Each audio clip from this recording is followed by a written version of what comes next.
I'm delighted to bring you the September international update for OM around the world. August was a very exciting month for me. I know many of you have been praying for my successor as the international coordinator of OM. And the nominations committee during the month of August gave a unanimous agreement to a brother to take over that position. This was presented to the International Executive Committee and they enthusiastically endorsed that nomination. The process now has to go through two further stages of development and the person will be finally agreed in March of next year. But the process has been wonderfully well handled up to this point, and I'm very, very encouraged by the progress which is being made. It was also a great delight to be in Africa during August in the country of Zambia, taking part at the Love Africa conference.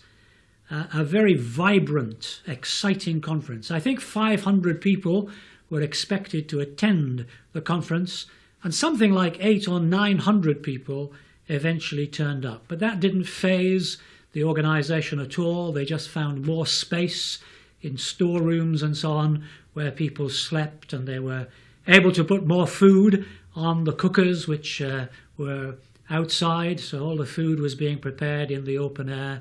It was a thrilling conference, thrilling to hear of what God is doing in the continent, where the church is growing rapidly south of the Sahara Desert, but also very challenging to hear of some of the tremendous challenges that remain in countries like Chad, Madagascar, and of course the tragedy of the Democratic Republic of Congo. Please pray for our leaders in Africa. The work is growing rapidly there, and my concern and prayer is that the prayer support for that ministry, the leadership development which needs to go alongside that growth, will go hand in hand.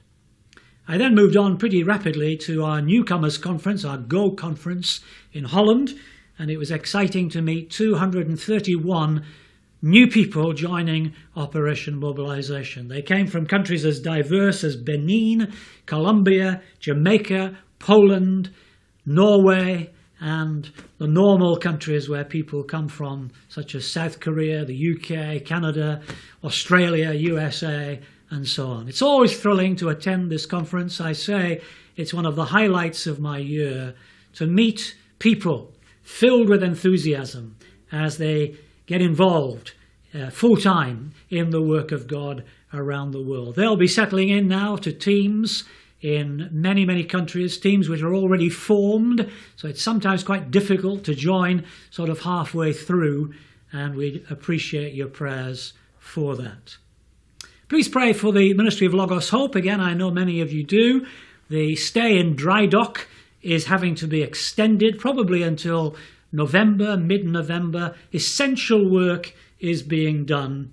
And I was talking only yesterday to Peter Nicol, who is our chief executive of that ministry. And though in some ways he's frustrated that the ship has to remain in dry dock, he's saying that this means this ship is going to be useful for 15, 20 years to come.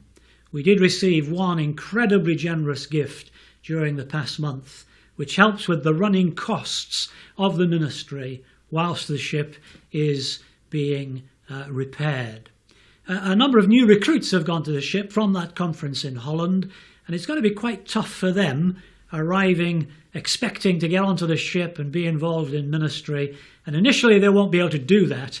We're hoping to take them on board the ship sometime during October and get involved with the practical work that needs to be done there, and then hopefully back into ministry in November.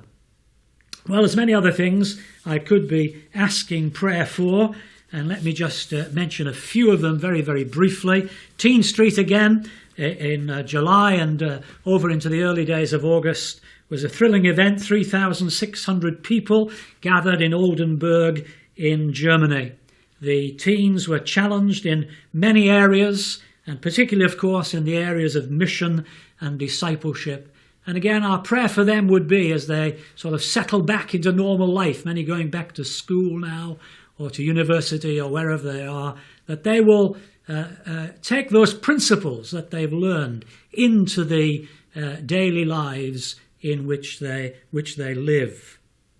I've often mentioned the nation of Moldova in my prayer reports, a country with high unemployment and almost totally run-down economy, where OM is taking a number of initiatives in the area of business as mission, trying to give Moldovans knowledge and opportunity to start their own small businesses.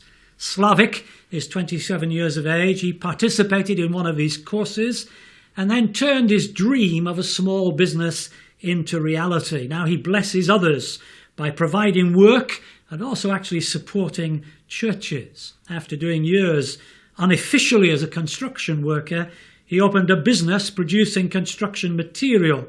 In 2009, he attended a business course with OM and received a small loan. He started a brick-making machine in a garage and posted advertisements in the surrounding villages. People started buying bricks and the word got around. Slavik soon received more orders than he could produce and planned to expand his business. We gave him a small second loan. He rented more space to produce flooring tiles, and he has given legal insured work to 5 other people. His testimony is, God called me to serve him in this way. Through my work I can be a blessing to others, and I'm even able to donate bricks to a church under construction and take part in God's work in that way too. Many of you know that business for mission is becoming a very important part of mission strategy around the world. Well, I could talk to you about Pakistan, I could talk to you about many other countries, but I do want to mention one great sadness which took place on the 18th of August. A young man heading up our work on the island of Haiti. You'll remember the awful earthquake which took place there. He's been heading up much of our relief work.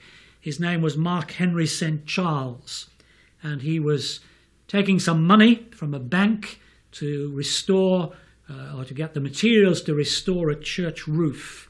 And somebody must have got inside information, and he was murdered between the bank and the church building and robbed. He leaves a wife, Jocelyn, and 2 children, aged 15 and 13. And I would really appreciate your prayers for Jocelyn and the children, and for our leaders in Haiti and in the Caribbean field of which they're a part, that God will give us wisdom and the resources to be able to help this family and the church at this time in Haiti. Don't forget our prayer.om.org website.